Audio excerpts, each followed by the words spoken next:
So we find a lot of people, like with any hobby, can find it a little intimidating trying to figure out what exactly they need to start fly fishing. And really at the end of the day, it can be as simple as you want to make it. So what you see in front of me here is what you would actually absolutely need to start fly fishing. You don't need anything else. You don't need to overcomplicate. You don't necessarily need waders. It's really just dependent on what exactly you want to do. But if you're just fishing bass up at the cottage, you're doing some summertime trout fishing, this is all you need.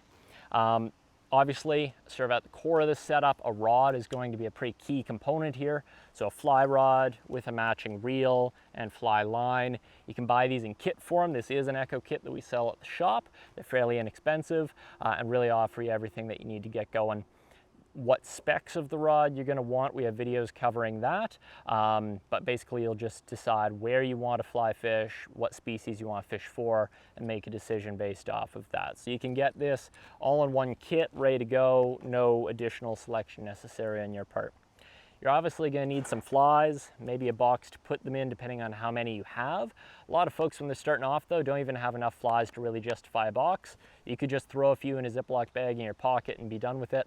Eventually you'll probably need a little case to put them in, but a handful of flies.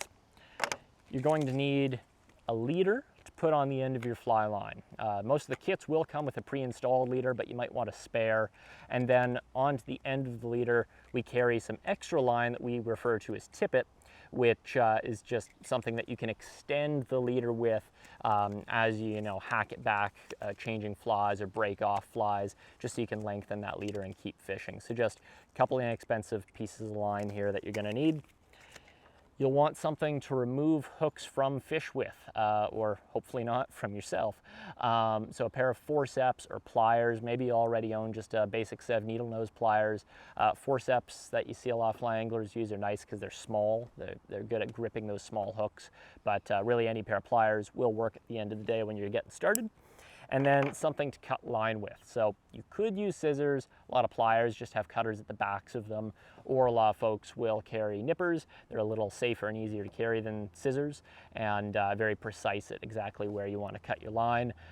So something to cut line with. You might already own something that will serve both of these purposes, but otherwise, small pair of pliers, something to cut line with. And then, not to be overlooked, a brimmed hat, just any ball cap or sun hat with a brim to it. And the reason for that is two things. One, to cut glare on the water and make it easier to see fish, but more importantly, it's for protecting your eyes. Should you have an errant cast, slap you across the face, it'll create some distance between your fly and your face to hopefully protect you. And even more important than that, some kind of eyewear. So ideally, polarized sunglasses are great. They don't have to be fancy or expensive. Polarized will let you see into the water and see where you're fishing better. But really at the end of the day, even if it's just a prescription set of eyewear or a cheap pair of goggles, something to protect your eyes, again, just in case a line were to slap you across the face for your own safety, you definitely want to make sure you're wearing those anytime you're casting. So hopefully that demystifies things a little bit for you, makes it more approachable. We're happy to help you out and help build your combo in the shop. Come down, see us, always happy to help.